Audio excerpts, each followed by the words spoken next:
이 땅에 우리가 살면서 끊임없이 사람들과 부딪히며 살아가고 있습니다. 물고기가 물을 떠나서 살 수 없듯이 사람은 사람을 떠나서 살 수 없어요. 미우나 고우나 맞대고 이렇게 부딪히며 살아가야 됩니다. 그러다 보니까 어떤 사람은 복수심이나 또 미움이나 어떤 이기적인 태도를 갖게 되죠. 그래서 가는 곳마다 문제가 일어나게 되고, 어떤 사람은 용서하고 사랑하고 남을 성공시키는 화평의 열매를 맺으면서 살아가고 있습니다. 여러분, 유대민족 하면 뭐가 생각나십니까? 그들의 특징 중에 하나는 구약 성경인데, 구약에는 보면 어떤 얘기가 있어요? 눈에는 눈으로, 이에는 이로. 그죠? 그러니까 어떻게 돼요? 이런 인생 철학을 가지고 있다 보니까 어떤 유혈 참것 같이 아주 피비린내 나는 그런 전쟁의 소식이 끊이지를 않습니다. 누가 내 오른뺨을 때리면 왼뺨까지 때리고, 내 속옷을 뺏어가면 가서 겉옷까지 뺏어오고, 뭐 이런 복수심을 가지고 살다 보니까 이 피 흘림이 끊이지를 않습니다.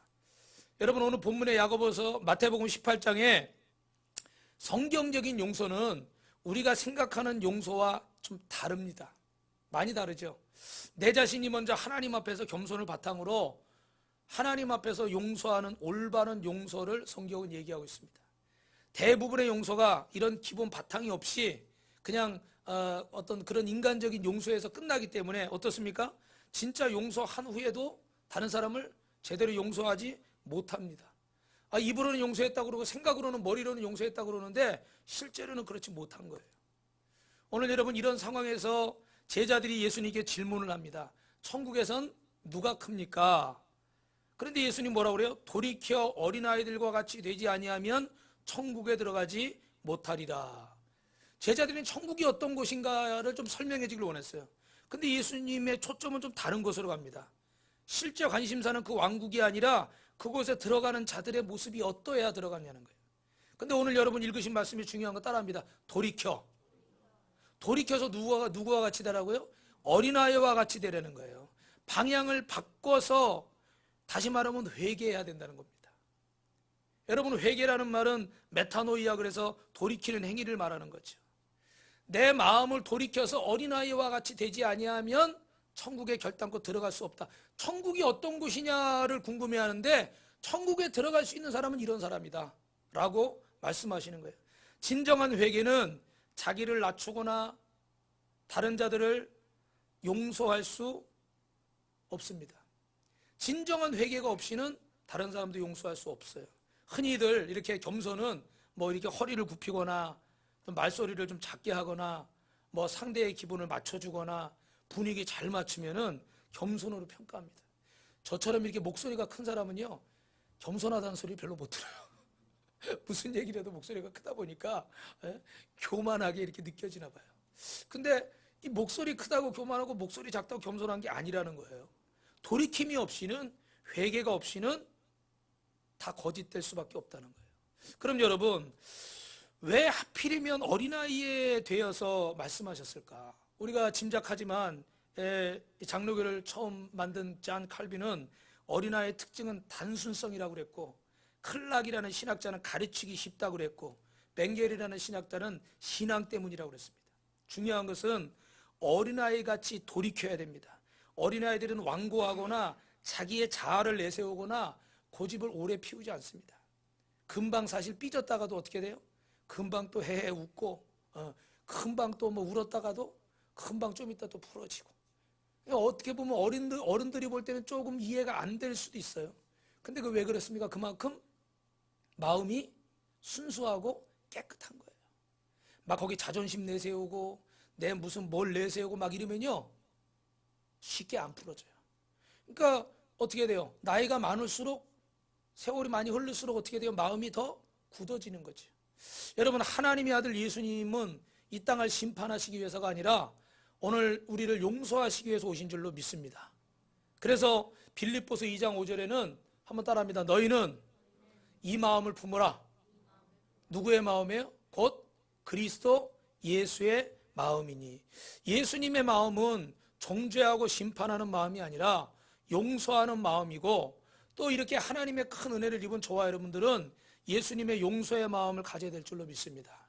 한번 여러분 따라 하시겠습니다. 용서는 강한 자가 하는 겁니다. 그죠? 용서는요, 강한 자가 하는 거예요. 물론 뭐 약한 자도 용서할 수 있어요. 근데 진짜 진정한 용서는 내가 강자임에도 불구하고 어떻게 돼요? 용서할 수 있을 때. 그게 정말 멋있는 용서죠. 이런 것들을 우리가 귀하게 생각해야 되는데, 정말 이 자기 눈 속에 있는 들보는 보지 못하면서 형제의 눈 속에 있는 티끌을 빼려고 하는 사람들처럼, 오늘 여러분 성경 본문에는 어떤 사람이 나왔어요? 1만 달란트라는 어마어마한 빚을 탕감받았는데 겨우 100데나리온, 이 정도 빚진 자를 용서하지 못하고 그 형제를 감옥에 가두고 괴롭히는 내용이 나와 있죠. 여러분, 오늘 여러분이 읽은 말씀 본문 그 18장 뒷부분에 21절 이후로 가면 베드로가 이렇게 물어보는 거예요. 주여, 형제를 내가 몇 번이나 용서해 주면 되겠습니까? 그럼 예수님 뭐라고 그래요? 각각 중심으로 형제를 용서하지 않으면 너희 천부께서도 너희에게 이와 같이 하시리라. 중심으로 용서한다. 여러분, 신학자 주석가 크리소스토모스는 이런 얘기를 했습니다. 유대인의 전통에 따라서 이때 아마 베드로는 머릿속으로 몇 번을 생각하고 있냐면 3번을 생각했을 거라는 거예요. 우리도 보통 몇 번 생각해요? 3번 정도 생각하죠, 그죠? 3번까지는 용서한다. 그것도 대단한 거예요. 근데 예수님은 어떻게 돼요? 7번씩 70번이라도 해라. 그럼 이게 여러분 단순히 곱셈을 얘기하는 게 아니라는 걸 우리는 알고 있죠, 그죠? 그런 정말 끝까지 용서하라는 주님의 말씀이에요. 다시 말하면 한번 따라합니다. 나에게는 정죄할 자격이나 권한이 없습니다. 어떻게 보면 이런 얘기 들으시면 좀 서운할 수도 있어, 그죠? 아니 목사님, 제가 저한테 잘못했으면 당연히 제가 용서하고 제가 뭐 이렇게 해야 되는데 왜 저한테 권한이 없다고 그러십니까? 근데 여러분, 예수님의 대답을 보세요. 누구든지 형제를 중심으로 용서하지 않으면 7번씩 70번이라도. 이 얘기가 뭐예요? 묘하지 않습니까? 뭐 횟수를 말하는 것도 아니고 어디까지를 얘기하는 것도 아니고, 용서는 어떻게 돼요? 끝이 없어야 된다는 거예요. 끝이 없는 용서를 누가 할 수 있을까? 여러분, 사람이 할 수 있을까요? 부모님이라고 할 수 있을까요? 그래도 제일 사랑이 깊은 분이 대표적으로 부모님인데, 부모님이 그래도 자식 키우면서 제일 많이 참고 제일 많이 용서하죠. 그죠? 그런데도 어떨 때 보면 막 기분 나쁘면 그런 거 나오더라고요. 너를 내 호적에서 지워버리겠다, 빼버리겠다. 그게 사람이에요. 아무리 부모지만 부모에게도 참 한계는 있어요. 우리의 용서는 한계가 있습니다. 근데 주님의 용서는요, 한계가 없어요.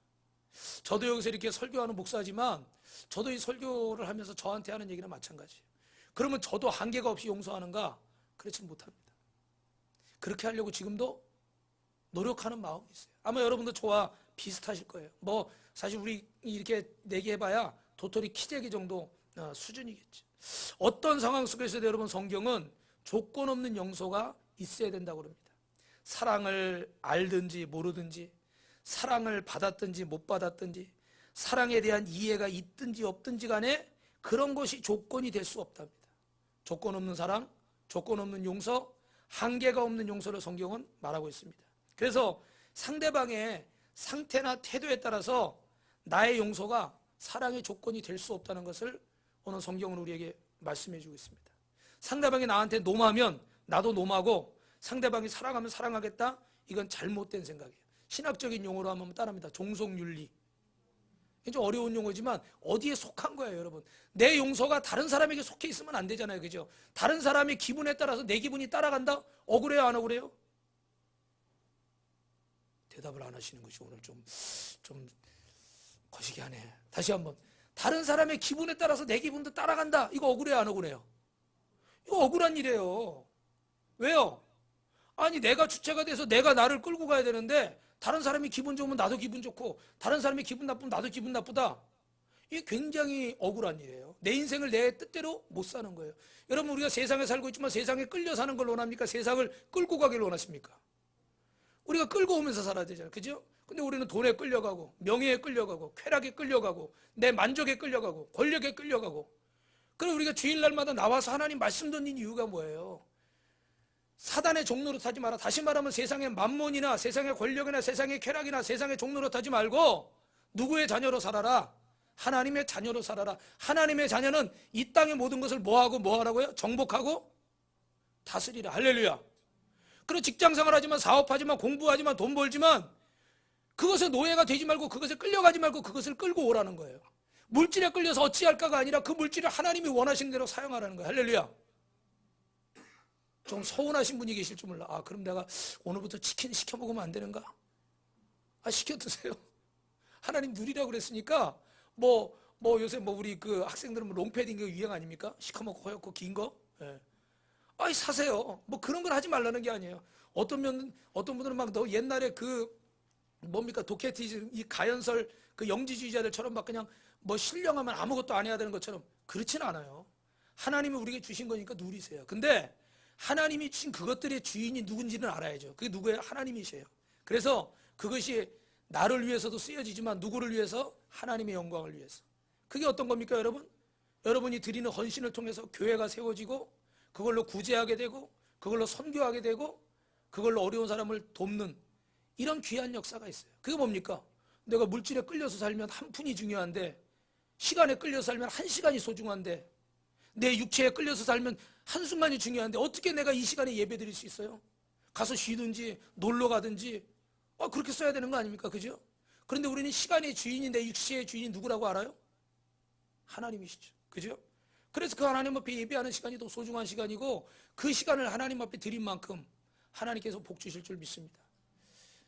대단하진 않은데 저희 그 아이들은 여러분이 보시는 것처럼 이제 대학생 올해 이제 4학년 2학년이 되는데 학원도 제대로 보낸 적도 없고 사실은 주일날이면 와서 막 봉사하고 교회가 작기 때문에 주보 맡아서 하고 방송실 맡아서 하고 찬양 이런 거 여러 가지를 막 1인 몇 역을 하다 보니까 사실은 고3 때고 어떤 때고 제대로 막 이렇게 고3처럼 그래 본 적이 없어요.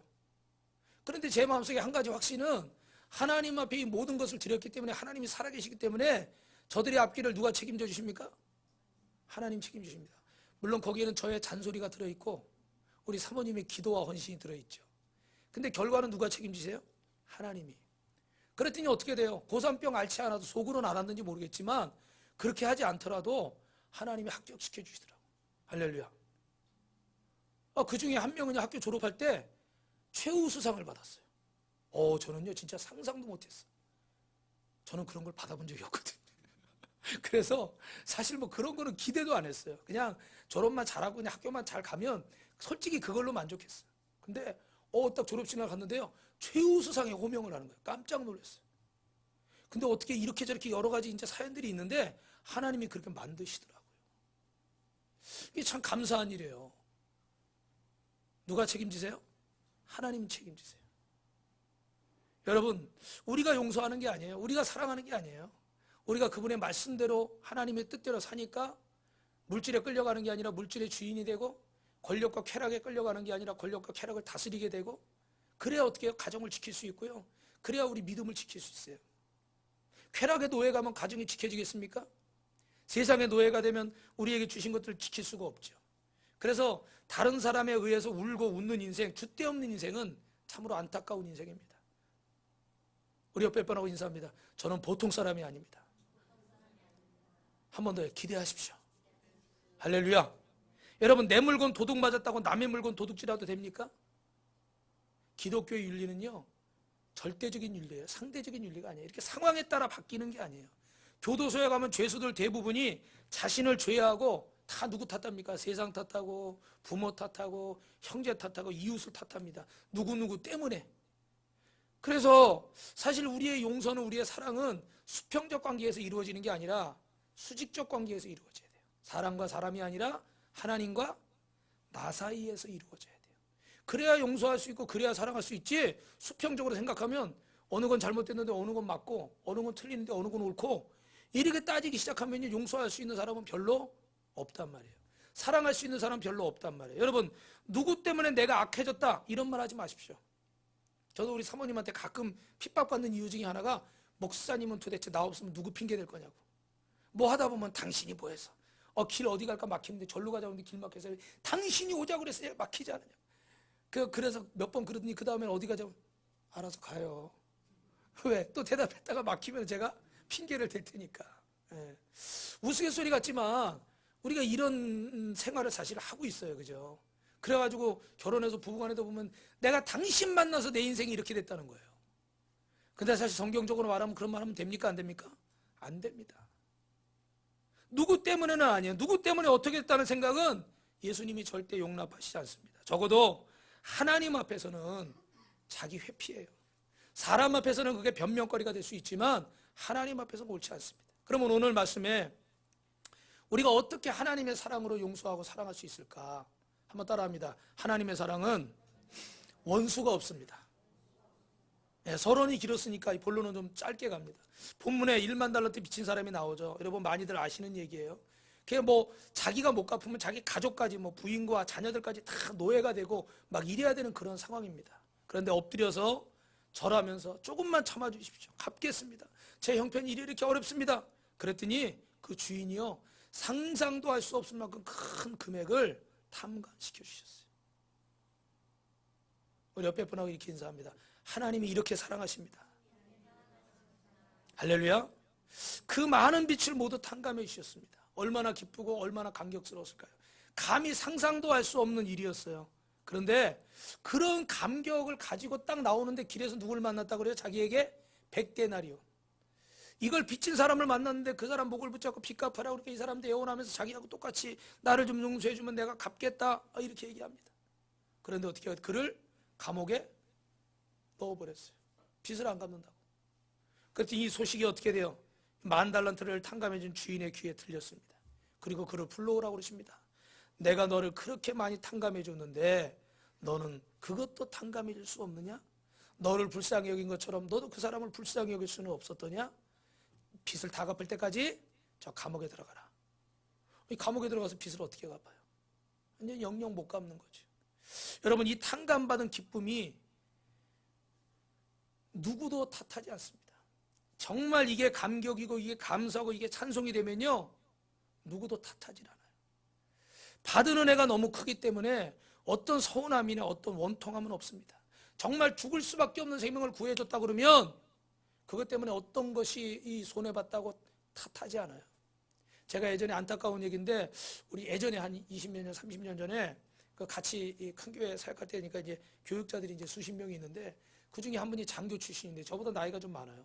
근데 이분이 막 열심히 사역하다가 쓰러져서 갑자기 병원에 실려갔어요. 응급실에. 근데 갔다가 그래도 며칠 만에 퇴원해가지고 일주일 만인가 이렇게 좀 과로하셨나 봐요. 그래서 이렇게 퇴원을 했어요. 그래가지고 이제 얘기를 하는데 얘기하시다가 갑자기 그러는 거야. 아 병원비가 너무 아깝다는 거야. 병원비가 너무 아깝다. 뭐 이런저런 얘기를 막 하면서 제가 이제 고참이니까 제가 그 선배니까 따끔하게 혼을 냈어요. 전사님 뭐가 소중해요? 돈 몇 푼이 소중해요? 전도사님 목숨이 소중해요?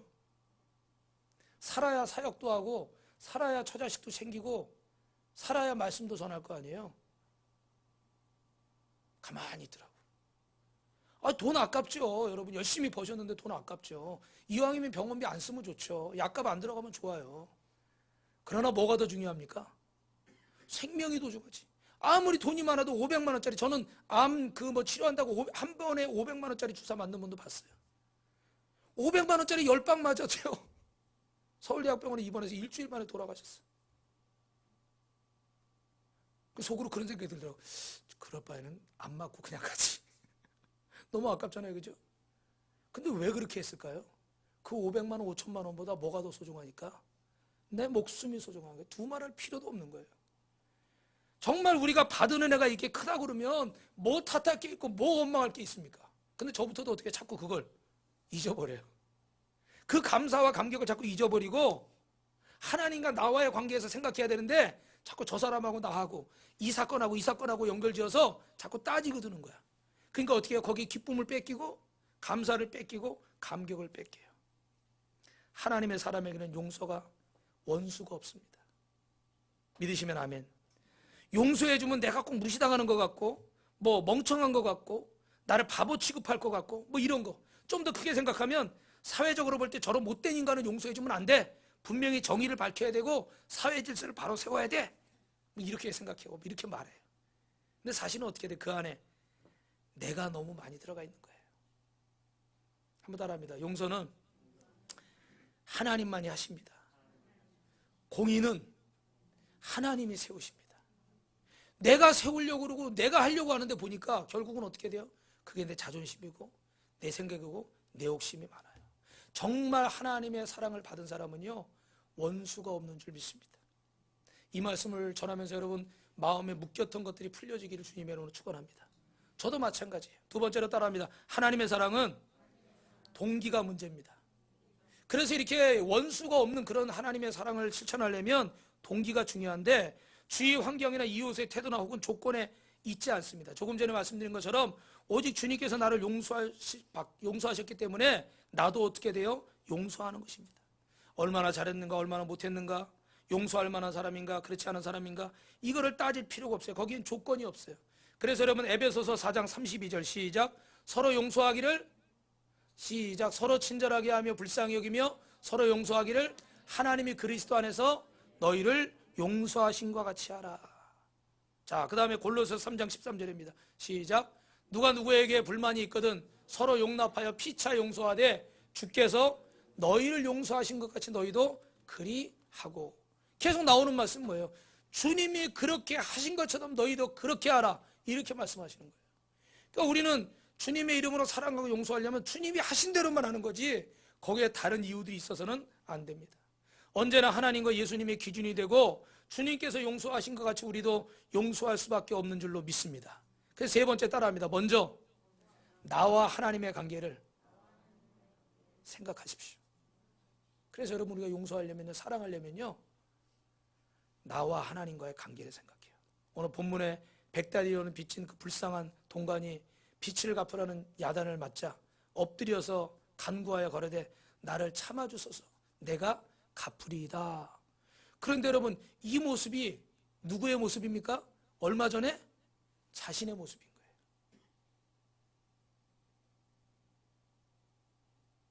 이게 얼마 전에 내 모습이에요. 내가 지금 그 위에 있다고 다른 사람을 정죄하고 판단하고 윽박지르고 화를 내고, 근데 사실은 주님 앞에서 얼마 전에 그 모습이 내 모습인 거예요. 하나님과 나 사이에서 생각해야 되는데 이 장면을 잃어버린 거예요. 남을 탓하기 전에 나를 택하고 남을 심판하기 전에 나를 먼저 심판해야 되는데, 그러면 아무 할 말이 없죠, 그죠? 나를 먼저 생각하지 못한 거예요. 조금 전에 기억은 까마득하게 잃어버린 겁니다. 여러분 우리가 감사라는 말을, 특히 우리 하나님 믿는 사람들은 감사라는 단어를 많이 사용하죠, 그죠? 근데 이렇게 감사를 연발하라고 좋지 않은 말을 듣거나 좋지 않은 상황이 생기면 막 하나님 앞에 원망하고 불평하고, 잘 되면 내 탓이고 안 되면 누구 탓이에요? 하도 오랜만에 해서 잊어버리셨나요? 잘 되면 내 탓이고 안 되면 누구 탓이요? 근데 우리 예수 믿는 사람 누구 탓해요? 잘 되면 내 탓, 안 되면 하나님 탓. 하나님이 날 안 도와주시고 하나님이 내 기도를 안 들어주신 거예요. 은혜의 건망증에 시달리고 있어요. 방금 전에 있었던 것도 잊어버리고 방금 전에 용서받은 것도 잊어버리고 나는 용서를 못하는 거예요. 그 모습에서 내 모습을 보지 못하는 거예요. 바울처럼 나는 죄인 중에 괴수고 절대적인 하나님의 은혜로 살고 있음을 잊지 마시기를 주님의 이름으로 축원합니다. 따라합니다. 자기 상실은 은혜의 상실입니다. 나를 잃어버리는 게 하나님의 은혜를 잃어버리는 거고, 하나님의 은혜를 잃어버리면 나를 잃어버리는 거예요. 내 모습을 잃어버리는 거예요. 그러면 하나님의 은혜 가운데 살 수 없어요. 그래서 여러분 네 번째로 생각할 것은 따라합니다. 내가 더 큰 은혜를 입었다는 것을 잊지 마십시오. 우리 옆에 분하고 인사하겠습니다. 성도님이 저보다 더 큰 은혜를 입었습니다. 어떻게 부러워해요? 제가 볼 때는 눈도 잘 안 쳐다보고 그냥 이렇게 한 것 같아요. 여러분, 내가 더 큰 은혜를 입었다는 것을 잊어서는 안 됩니다. 더 큰 용서, 더 큰 사랑, 더 큰 은혜. 그런데 지금 남에게 베푸는 일이 있어서는 우리가 너무나 인색한 거예요. 본문에 여러분 예수님께서 대단한 비교를 하셨는데, 이 금화 1만 달란트와 몇 푼 안 되는 100데나리온, 이 옛날 화폐이기 때문에 지금 화폐를 여러분 계산하기가 사실은 정확하진 않은데, 여러 번 이런 얘기를 들으셨겠지만 미화 한 1000만 불 정도 하고 불과 한 20불 정도, 50만 대 1 정도, 비교할래야 비교할 수 없는 금액의 차이인 거예요. 그런데 우리는 그런 은혜를 하나님 앞에 입었는데 내 죄가 얼마나 큰데 도대체 누구를 탓하겠어요? 이스라엘 백성이 애굽에서 나와 광야를 지나면서 원망하는 죄를 범하게 되는데 그 이유는 간단합니다. 뭡니까? 출애굽 때의 감격을 뭐 했기 때문에? 잊어버렸기 때문에. 뭐 두 번 말할 필요도 없어요. 그냥 그때의 감격은 잃어버린 거예요. 그죠? 그러니까 우리가 구약 성경 읽다 보면 여러분 어떻게 돼요? 안타깝죠. 그죠?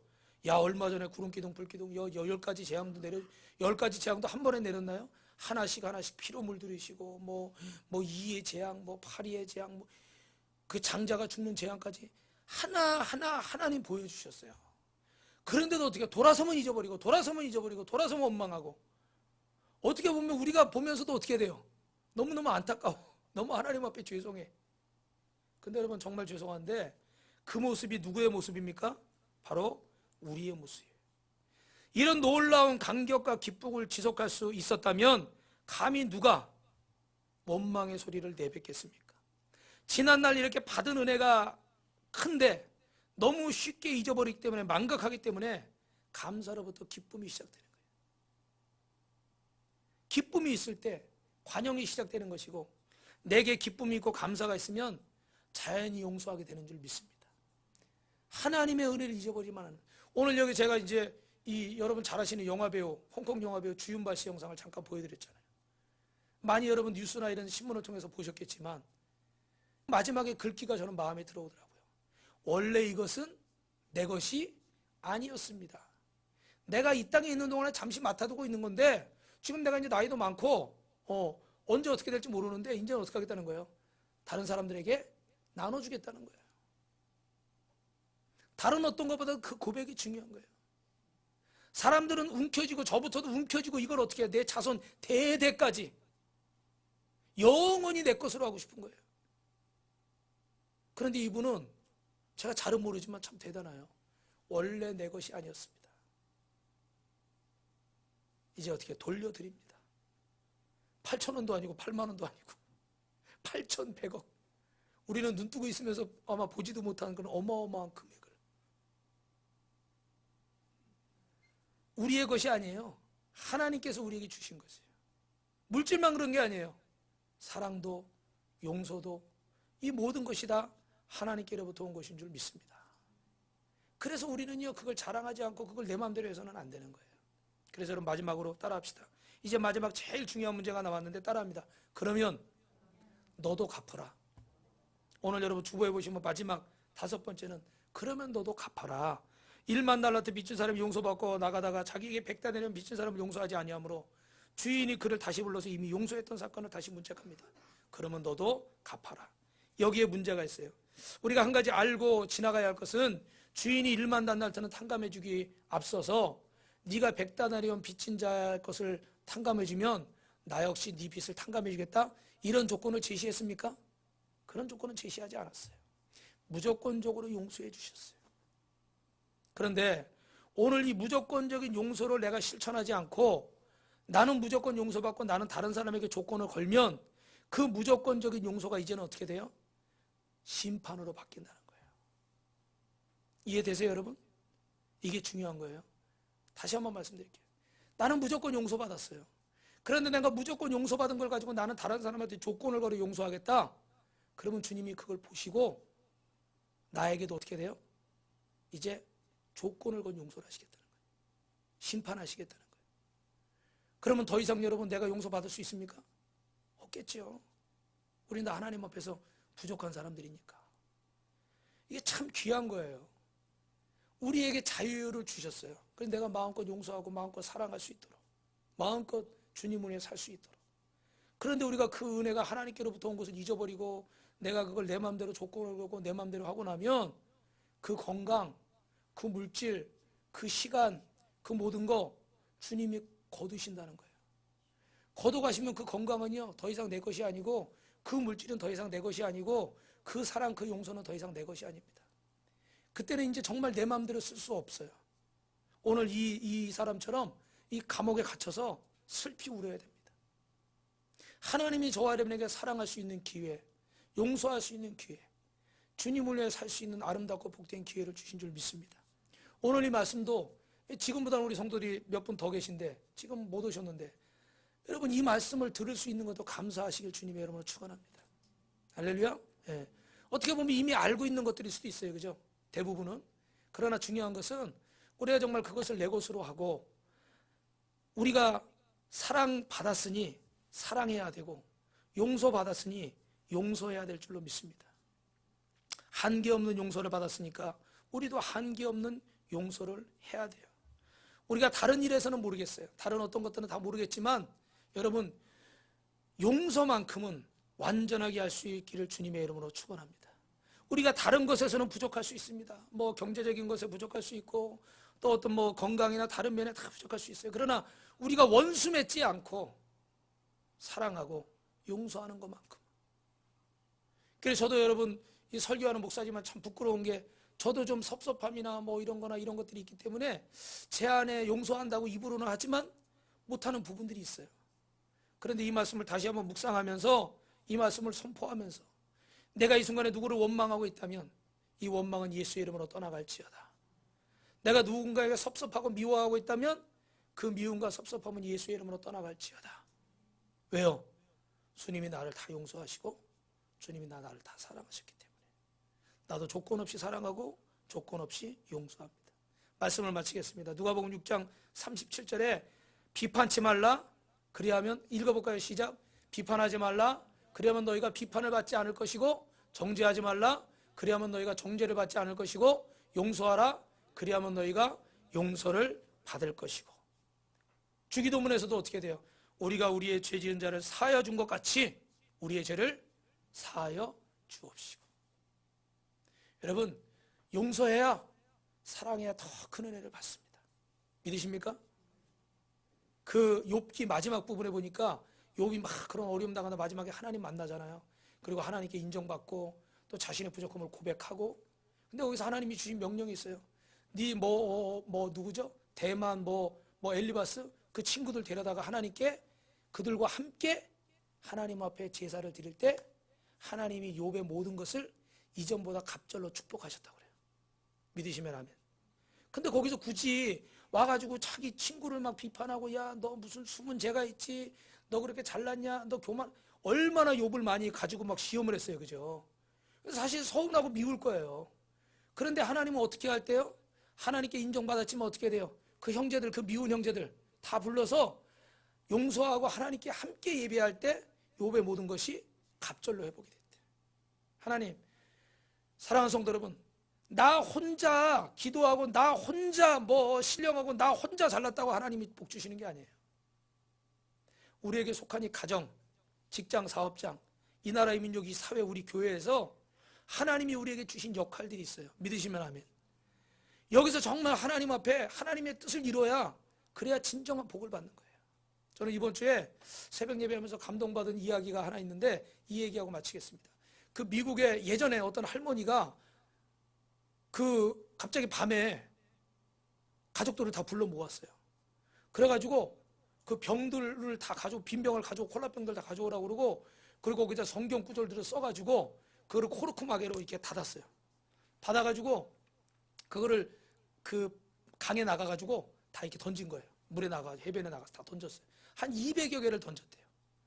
근데 그 병을 발견하고 사람들이 감사 편지가 오고 감사 전화가 오는 거예요.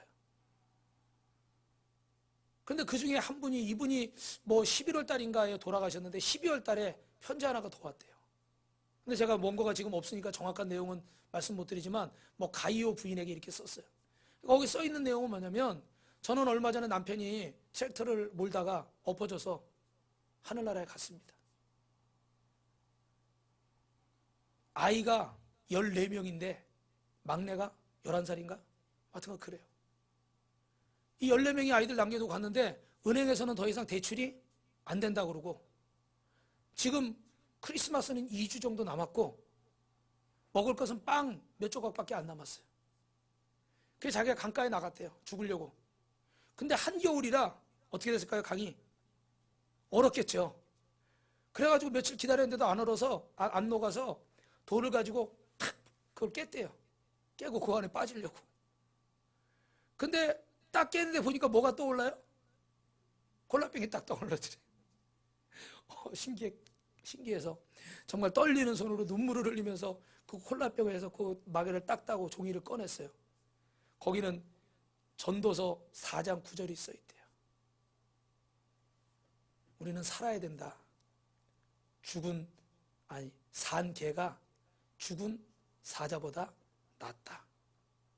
하나님은 우리의 희망이시다. 이런 말씀이 써있더래요. 할렐루야. 어떻게 했습니까? 이분이 편지에 이렇게 썼어요. 그래서 저는 집으로 돌아왔습니다. 이제 열심히 살 겁니다. 저희를 위해서 기도해 주세요. 그런데 저희는 잘할 겁니다. 당신과 당신의 가정과 당신의 자녀를 하나님이 축복하십니다. 그리고 편지가 마무리됐어요. 근데 저는 그 내용 중에서 그 마지막에 저희는 열심히 살 거예요. 기도해 주세요. 근데 그 뒤에 뭐라고 그래요? 저희는 잘할 거예요. 저는 그게 마음에 들더라고. 저희는 잘할 겁니다. 그리고 이 편지를 전해준 당신과 당신의 가정 자녀들은 다 복을 받을 거예요. 할렐루야. 참 얼마나 멋있는지. 그죠? 이 할머니가 왜 그랬는지 모르겠어요. 하여튼 뭐 주님의 음성이 들렸는지 어땠는지 모르겠어요. 근데 한밤중에 그 가족들을 불러놓고 참 이 일을 했을 때 얼마나 많은 영혼들이 살아났는지. 우리 옆에 분하고 마지막으로 인사합시다. 거저 받았으니 거저 줍시다. 한 번 더요. 하나님의 사랑으로 사랑합시다. 용서합시다.